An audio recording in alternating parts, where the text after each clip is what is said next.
असम के पूर्व मुख्यमंत्री और मेरे मित्र श्रीमान प्रफुल्ल कुमार महंत जी,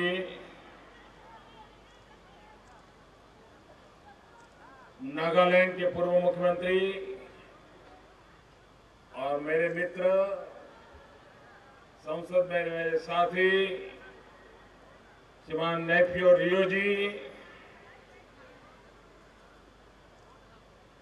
बोकाखाट के हमारे उम्मीदवार और पार्टी के अध्यक्ष श्रीमान अतुल बोरा जी, श्रीमान मृणाल सेकिया जी, श्री बितुपन सेकिया जी, श्री विनोद गोवाला जी, श्री केशव महंत जी, सुश्री अलका देसाई जी, श्री वीरेंद्र प्रसाद वैश्य जी, एन चुबाओ,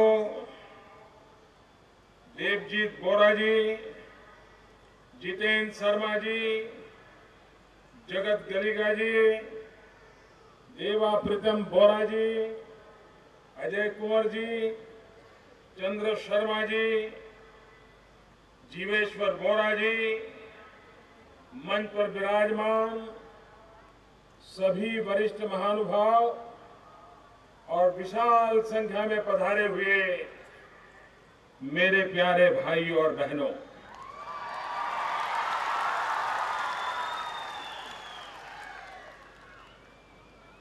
मोर मोर मोर असमवासी राजी जोई तोईते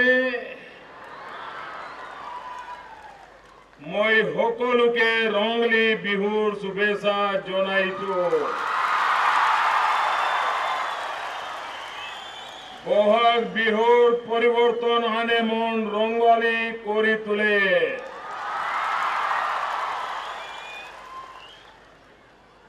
मैं आज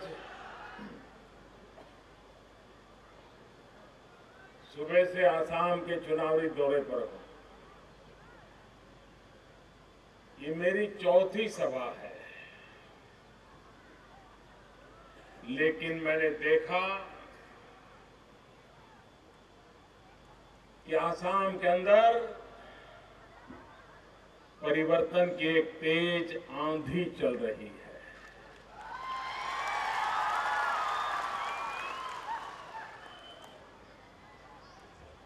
दिल्ली में बैठ करके कोई कल्पना नहीं कर सकता है कि आसाम का मिजाज क्या है इस चुनाव में।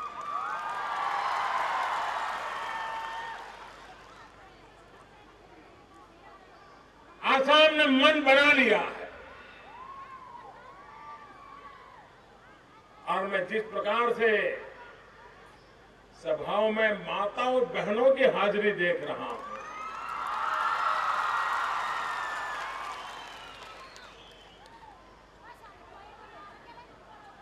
और जब एक बार माताएं तन तय कर लें, फिर तो कांग्रेस का बचना बहुत मुश्किल है।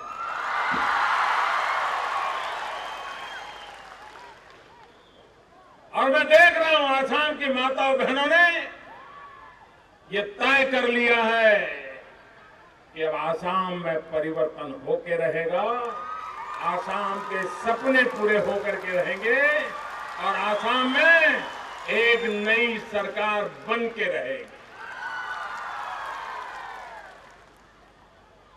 और मैं साफ नजर देख रहा हूं, आसाम का आनंद सर्वानंद।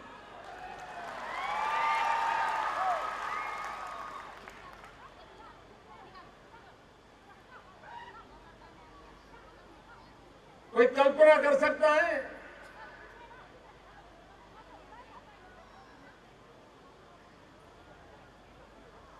60 साल से भी ज्यादा समय से कांग्रेस पार्टी ने आसाम में राज किया है। दिल्ली में प्रधानमंत्री जो थे वे भी आसाम से चुन करके आए थे।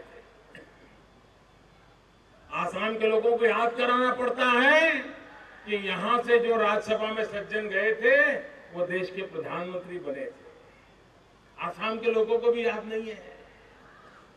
अरे म्युनिसिपैलिटी का एक मेंबर भी होता है तो गांव सालों तक याद रखता है कि ये हमारे म्युनिसिपैलिटी के मेंबर।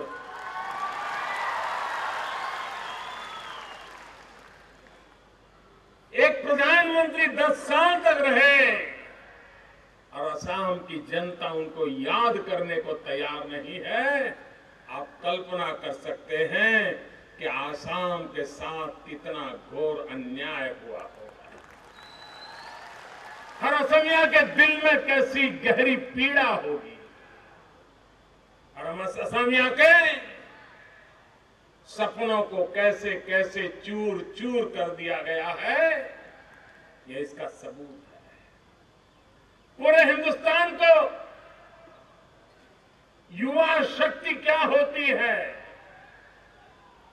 युवा देश और दुनिया को कैसे बदल सकता है, ये आसाम के नौजवानों ने दिखाया था।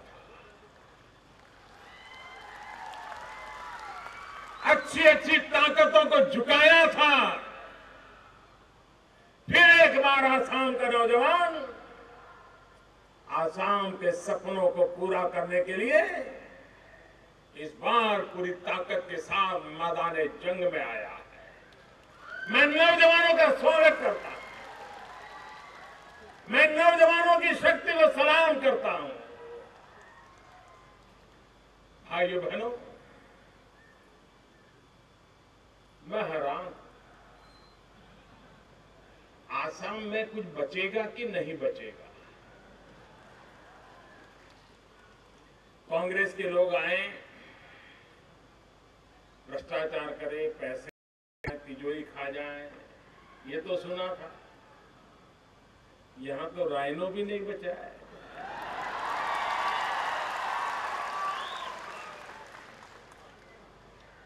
ये राइनो न सिर्फ आसाम का, पूरे हिंदुस्तान की शान है। हिंदुस्तान की शान और शौकत है। लेकिन राजनीतिक कारणों से इसके हत्यारों को प्रश्रय दिया गया है, आंखें मूंद ली गई है और राइनो के शिकार चलते रहे हैं। आप मुझे बताइए मेरे प्यारे भाइयों बहनों, राइनो की रक्षा होनी चाहिए कि नहीं होनी चाहिए? राइनो बचाना चाहिए कि नहीं बचाना चाहिए? राइनो हमारी शान है कि नहीं है? राइनो हमारा गौरव है कि नहीं है? हम जी जान से उसको बचाएंगे कि नहीं बचाएंगे? मैं आपके साथ कंधे से कंधा मिलाकर के खड़ा हूं। अब राइनो को मरने नहीं दिया जाएगा मेरे भाइयों बहनों। अब राइनो का शिकार नहीं करने दिया जाएगा। जिन्होंने राइनो का शिकार किया है, उनका शिकार करने का अवसर आपके पास आया है।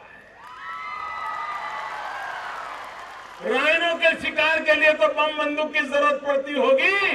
राइनो के शिकारियों को शिकार करने के लिए बम बंदूक नहीं चाहिए। सिर्फ 4 तारीख को एक बटन दबा दीजिए, बटन दबा दीजिए। भाइयों बहनों,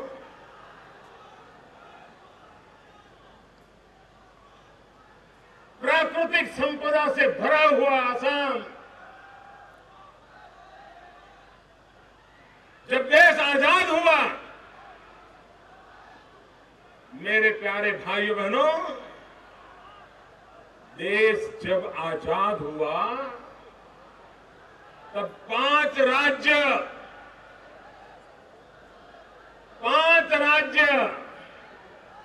जो देश के समृद्ध राज्य माने जाते थे,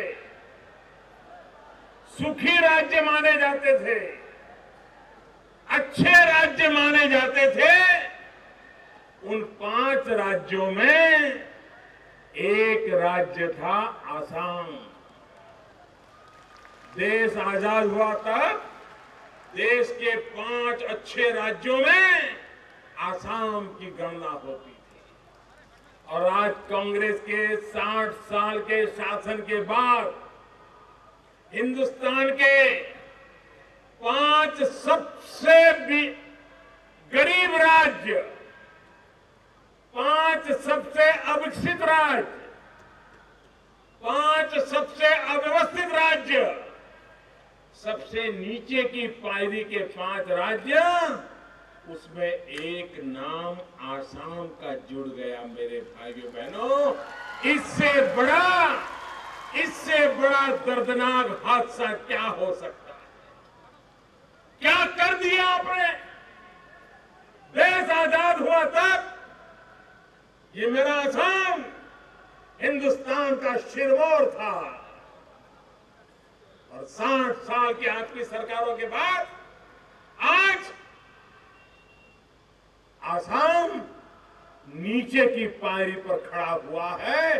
भाइयों बहनों, आसाम को इससे मुझे बाहर लाना है, फिर एक बार उस पायरी पर ले जाना है और आसाम को इस ऊंचाई पर पहुंचाना है कि हिंदुस्तान के बालक स्कूल में पढ़ने जाए, घर में मां उनको एबीसीडी सिखाती हो, स्कूल में बच्चों को एबीसीडी सिखाते हो। मैं वो दिन देखना चाहता हूं जब हर हिंदुस्तानी का बच्चा बोले ए फॉर आसाम,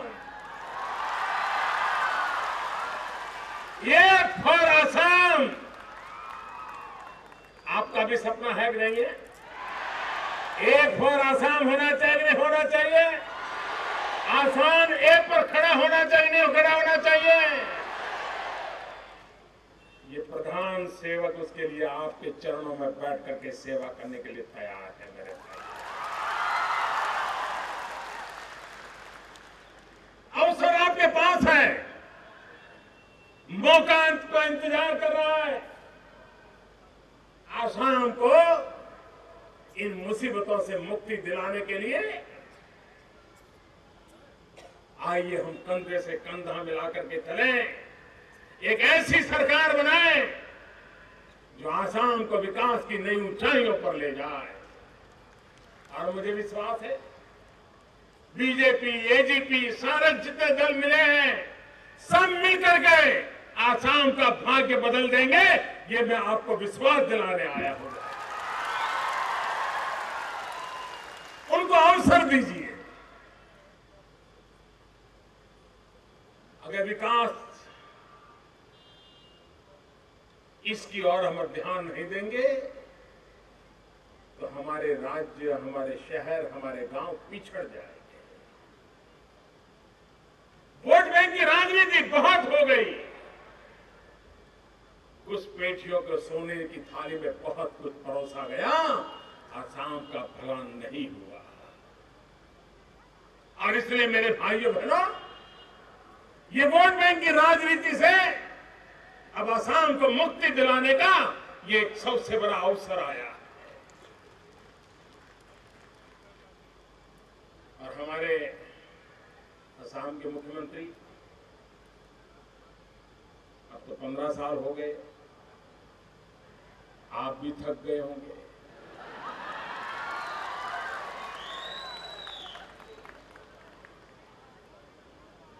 बुजुर्ग है, अब कुछ ही सालों में वो 90 साल के हो जाएंगे और वो कहते हैं मेरी तो मोदी के साथ लड़ाई है।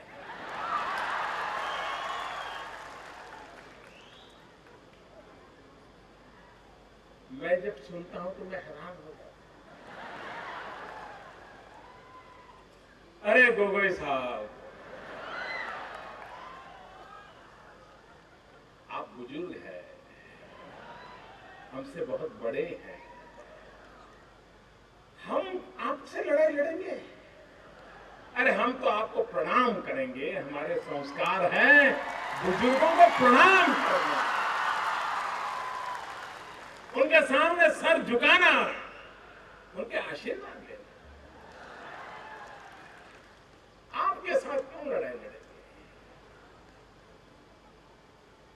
हमारे देश की परंपरा है, जो छोटे हैं वो बुजुर्गों का सम्मान करते हैं और जो बुजुर्ग हैं वो हम जैसे छोटों को आशीर्वाद देते हैं। अब ये कहते हैं लड़ाई लड़नी। गोगोई साहब, मुझे भी लड़ना है, लेकिन गोगोई से नहीं, गरीबी से लड़ना है। मुझे भी लड़ना है, बेरोजगारी से लड़ना है, मुझे भी लड़ना है, अशिक्षा से लड़ना है, मुझे भी लड़ना है, अंधश्रद्धा से लड़ना है, मुझे भी लड़ना है, विकास के लिए लड़ना है।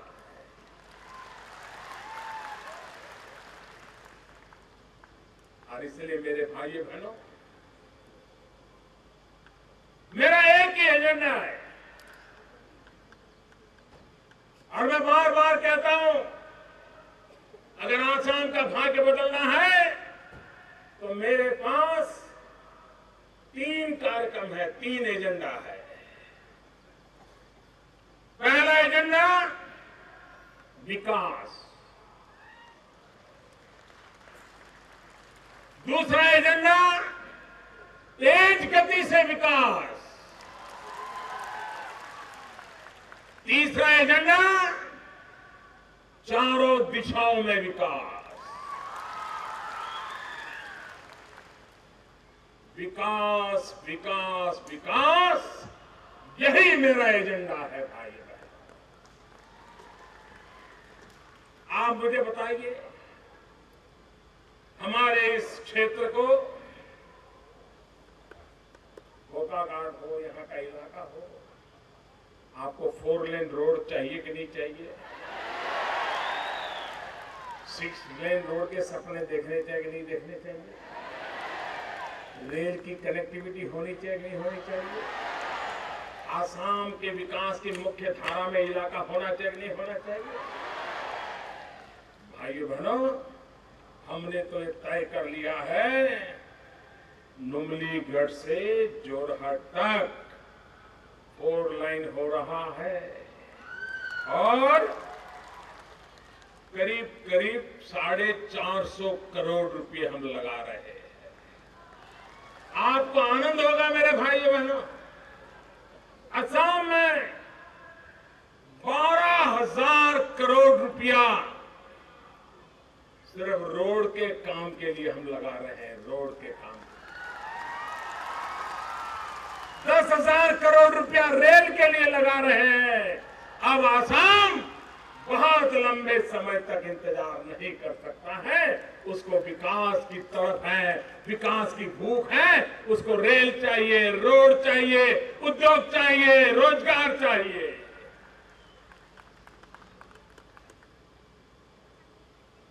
आदरणीय मुख्यमंत्री जी,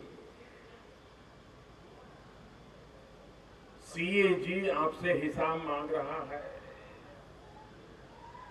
जैसे अपने घर में बच्चों को अगर 10 रुपया दिया हो और उसको कहेंगे कि जाओ बेटे कॉपी खरीद के आ जाओ, पढ़ाई के लिए जरूरी है, और उसको कॉपी लेके के लिए खरीदने के लिए भेजें और वो टॉफी लेके आ जाए तो क्या होगा? टॉफी खा जाएगा, कॉपी नहीं आएगी। माँ बाप भी, बच्चा कितना ही प्यारा क्यों न हो, कॉपी के लिए पैसे दिए और टॉफी खा गया तो हिसाब मांगते हैं कि नहीं मांगते? आप बताइए माताएं, मांगते हैं कि नहीं मांगते हिसाब? आपका अपना बेटे से भी हिसाब मांगते हैं कि नहीं मांगते हैं? लोकतंत्र में सरकार को भी हिसाब देना पड़ता है। सीएजी हिसाब मांगता है, लेकिन ये हमारे गोगोई साहब हिसाब देने को तैयार ही नहीं है। कोई हिसाब मांगता है तो मुस्कुराते हैं। हिसाब देना चाहिए कि नहीं देना चाहिए? पाई पाई का हिसाब देना चाहिए, पल पल का हिसाब देना चाहिए, लेकिन आसाम की सरकार 1 रुपये का हिसाब देना नहीं चाहती। 1,80,000 करोड़ रुपया का हिसाब सीएजी उनसे मांग रहा है, वो हिसाब देने को तैयार नहीं है भाई। गरीब को घर मिलना चाहिए कि नहीं मिलना चाहिए? गरीब का अपना घर होना चाहिए नहीं होना चाहिए? क्या आजादी के 60 साल के बाद गरीब घर चाहेगा कि नहीं चाहेगा? गरीब को घर के लिए सरकार को मदद करनी चाहिए कि नहीं करनी चाहिए? आसाम सरकार को चिंता करनी चाहिए कि नहीं करनी चाहिए? दिल्ली सरकार को चिंता करनी चाहिए कि नहीं करनी चाहिए? हमने की, हमने पैसे भेजे कि गरीबों के लिए घर बनाओ। आपको जानकर के दुख होगा, भारत सरकार ने पैसे दे दिए, लेकिन असम की सरकार ऐसी सोई है कि सिर्फ 1/3 पैसों को ले पाई, 2/3 पैसे अभी बैंक में सड़ रहे हैं। गरीब का घर बना होता तो गरीब को संतोष होता कि नहीं होता? दिल्ली से पैसे भेजने के बाद उसके बाद भी मकान बनाने को तैयार नहीं है। क्यों? क्योंकि मेरे और तेरे की राजनीति में डूबे हुए हैं और इसलिए उनको गरीब की परवाह नहीं है। इसी का एक कारण है कि आज विकास के लिए तड़पते हुए इंसान इंतजार कर रहे हैं। आजादी के 60 साल हुए मेरे भाइयों बहनों। 18वीं शताब्दी में बिजली नहीं थी। आज से 200 साल पहले बिजली नहीं थी। लोग सूरज और चांद के प्रकाश में गुजारा करते थे, या तो कहीं आग लगा करके रोशनी करके गुजारा करते थे।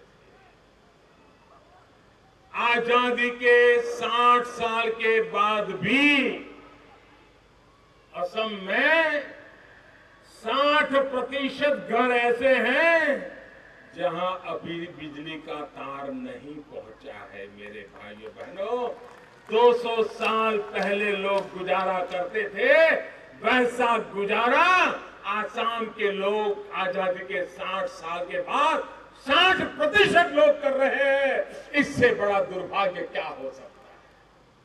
और इसलिए भाइयों बहनों, मैंने बीड़ा उठाया है,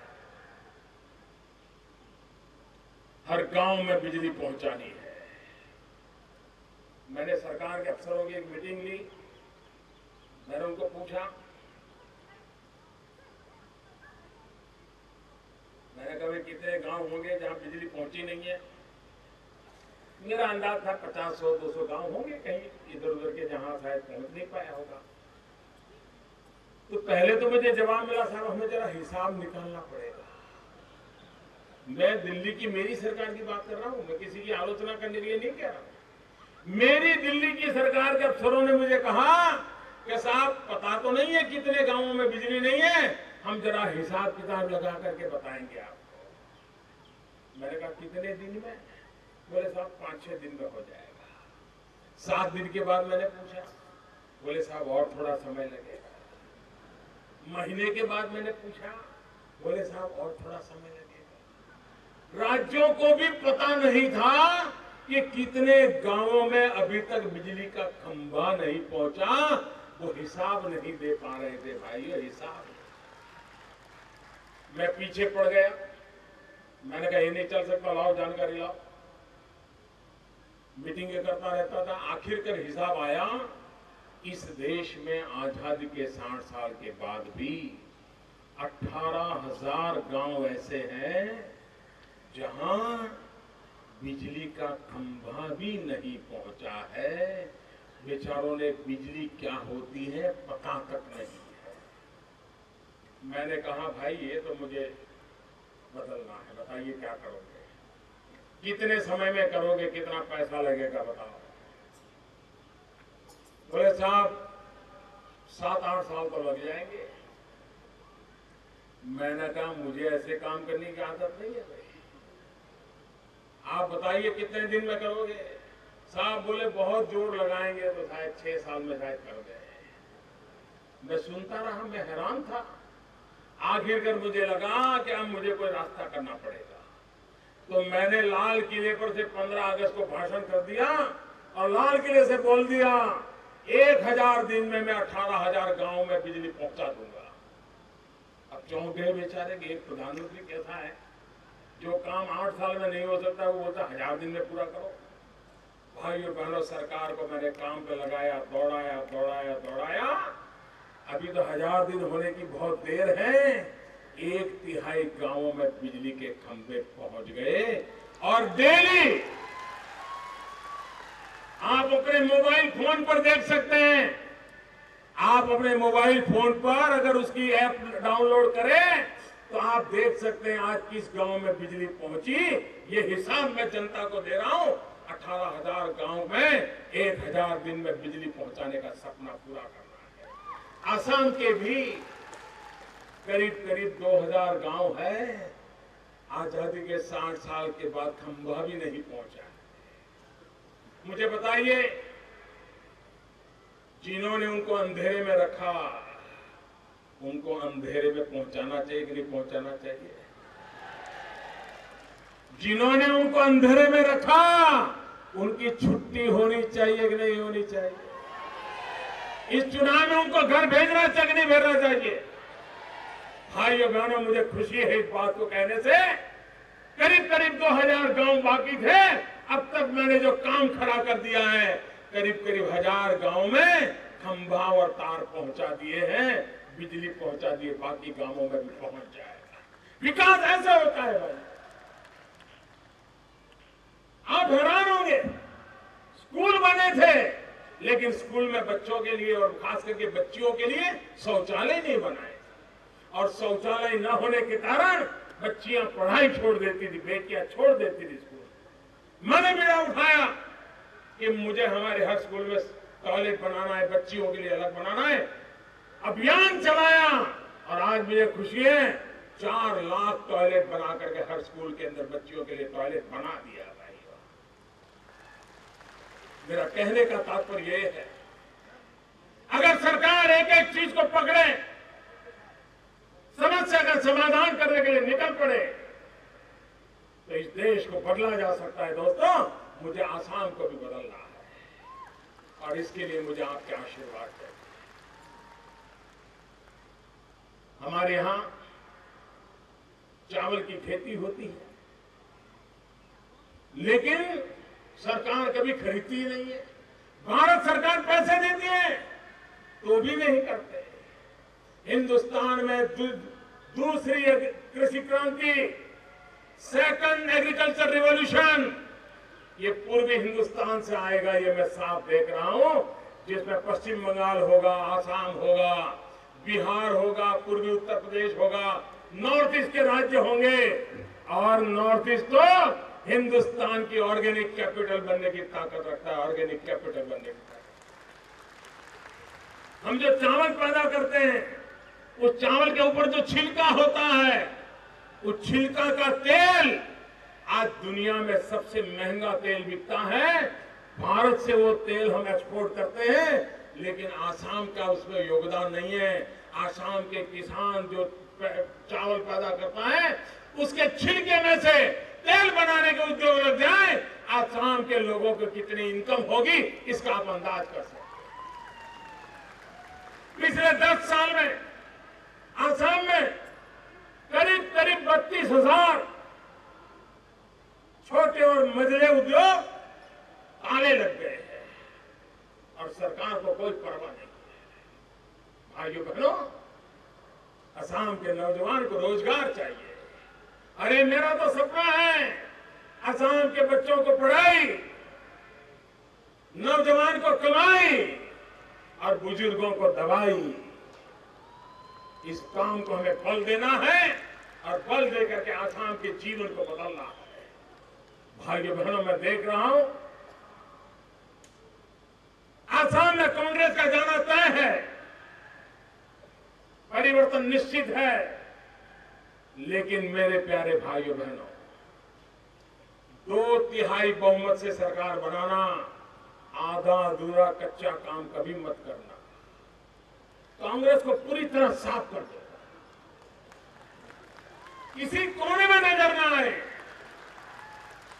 तब जाकर के असम का भाग्य बदलेगा। और इसलिए मेरे भाइयों बहनों, हाथी भी है, कमल भी है, ये आपका जिम्मा है कि 4 तारीख को 11 तारीख को बटन दबा करके विकास के नए युग का आरंभ कीजिए। आसाम को विकास की नई ऊंचाइयों पर ले जाइए। मैं सभी उम्मीदवारों को मेरी शुभकामनाएं देता हूं और सभी उम्मीदवारों से आग्रह करता हूं आगे आ जाए, सभी उम्मीदवार आगे आ जाए। मेरे साथ बोले भारत माता की, पूरी ताकत से बोलिए भारत माता की, भारत माता की, भारत माता की। बहुत बहुत धन्यवाद।